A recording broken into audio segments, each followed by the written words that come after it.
Fala galera, tudo bem com vocês? No vídeo de hoje eu vou gravar sobre o caso da Martha Moxley.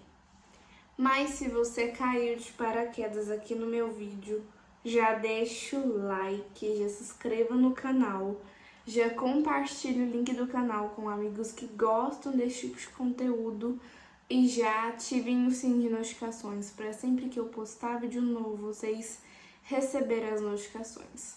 Mas então, bora pro vídeo.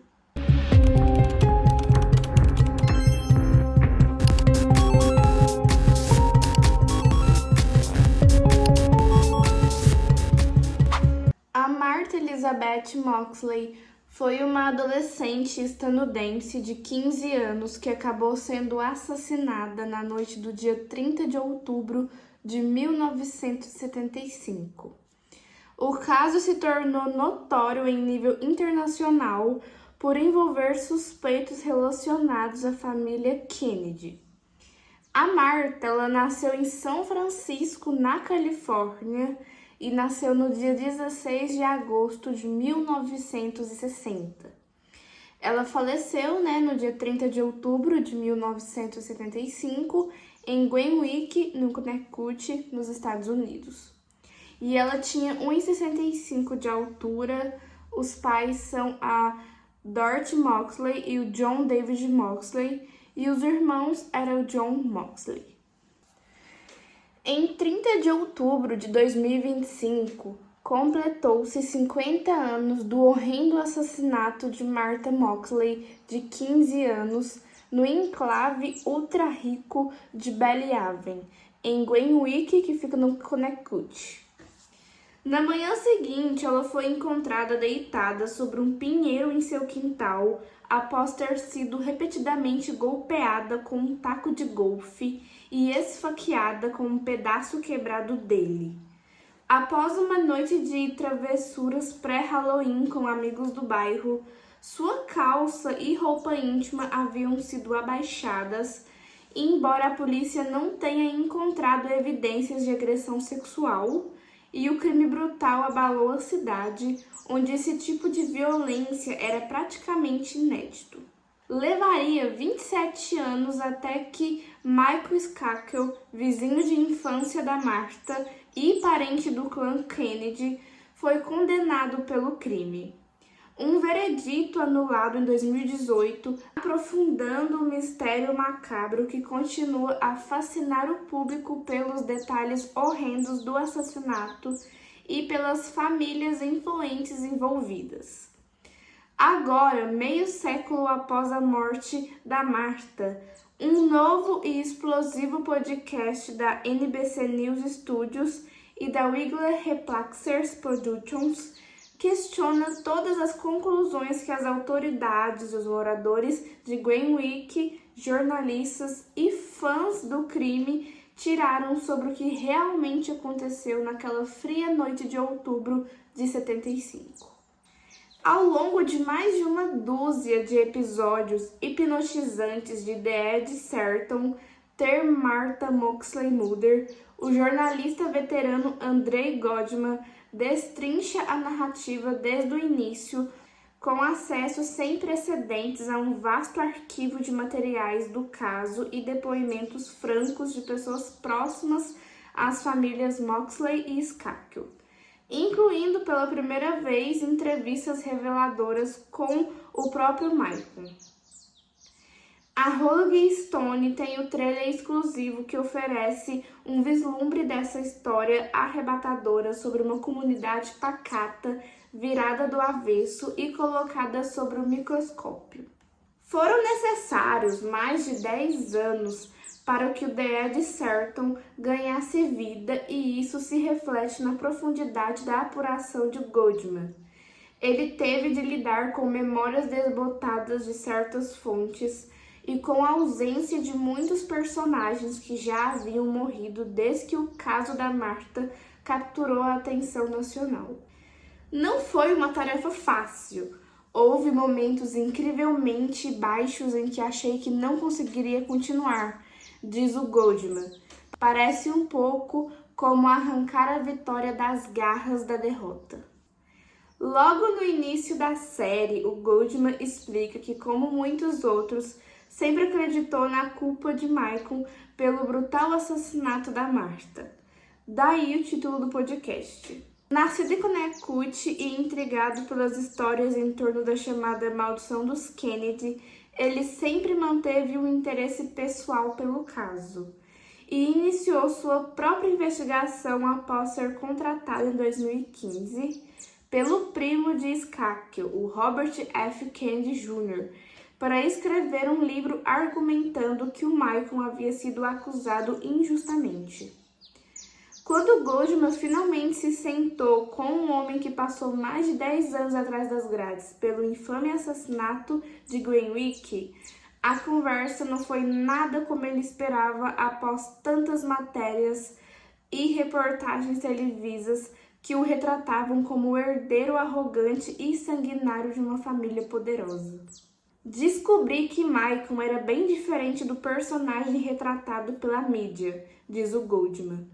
Ele é engraçado, um pouco excêntrico e, no fundo, um tanto ferido, mas é alguém que, acredito, sempre quis desesperadamente contar a sua história e que acabou ficando meio desconfiado da imprensa e então levou muito tempo para conquistar sua confiança. Ele é uma das pessoas mais autênticas e honestas com quem já trabalhei, honesto até demais. E acho que essa honestidade também desempenha um papel na história.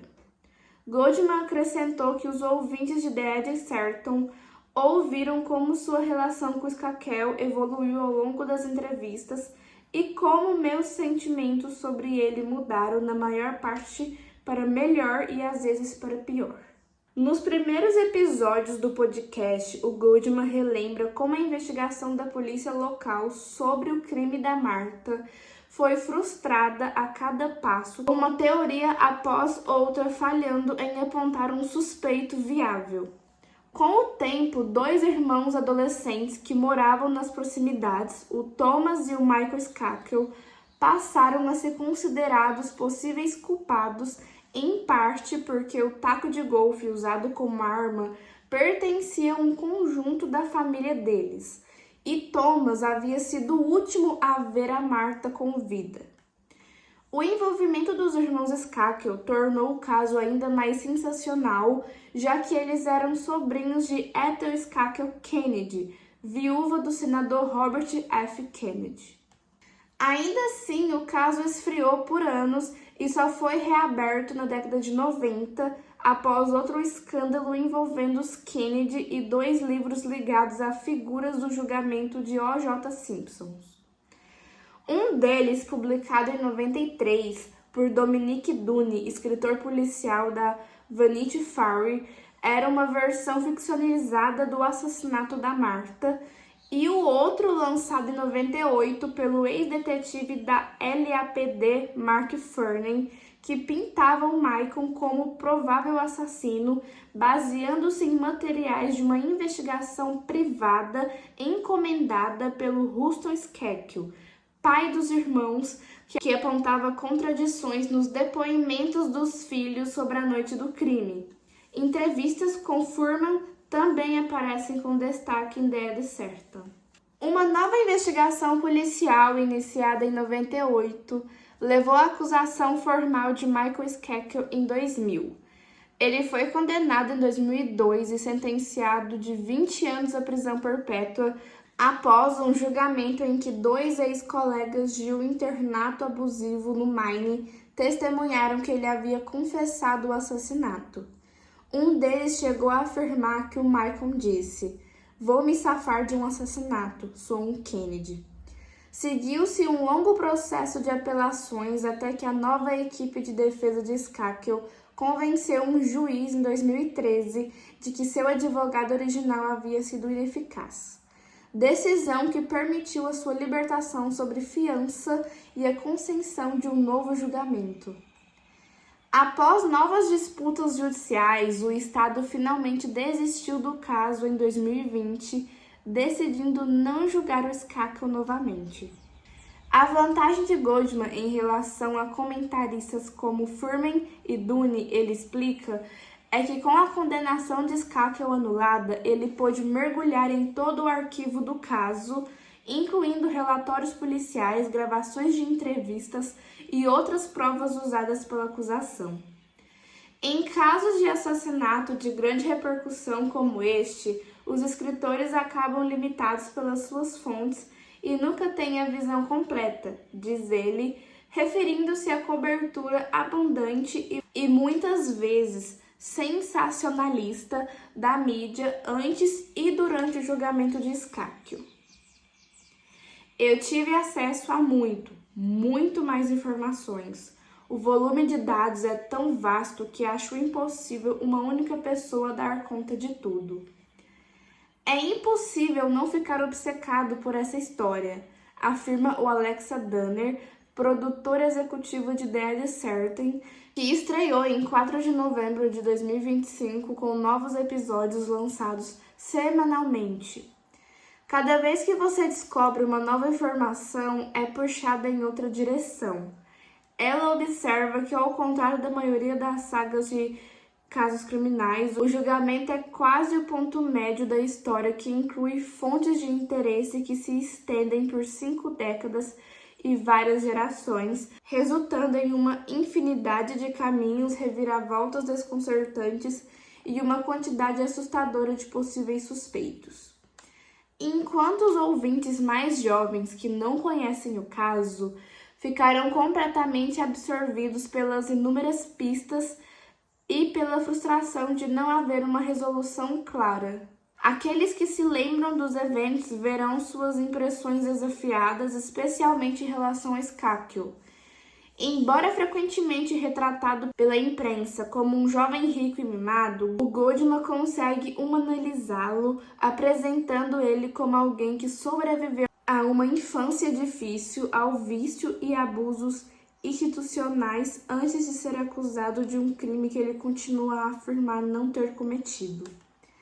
Acreditar ou não em sua inocência depende, é claro, do ponto de vista de cada um, e Dead Certain se debate intensamente com o incognoscível, questionando até que ponto somos realmente capazes de chegar à verdade.